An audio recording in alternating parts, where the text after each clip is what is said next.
Antallet af studerende stiger. Men det gør antallet af studieboliger ikke. Så hvad gør studerende uden en bolig? Dumme Løsninger præsenterer løsning nummer 37. Skor en overnatning.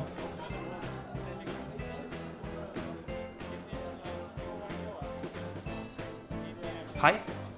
Skide fedt at møde dig. Nu skal du høre, jeg er lidt med en bolig, og jeg er lidt overvejet, om jeg måske kunne komme med dig hjem, og så sove hjemme hos dig.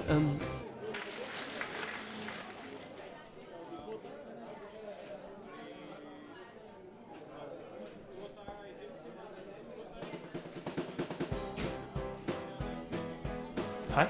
Hej. Bor du her i nærheden, eller?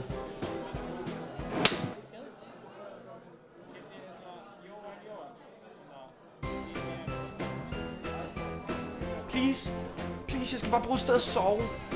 Please. Hey. Det er egentlig ret enkelt. Flere studerende kræver flere studieboliger. Så hjælp os med at råbe politikerne op.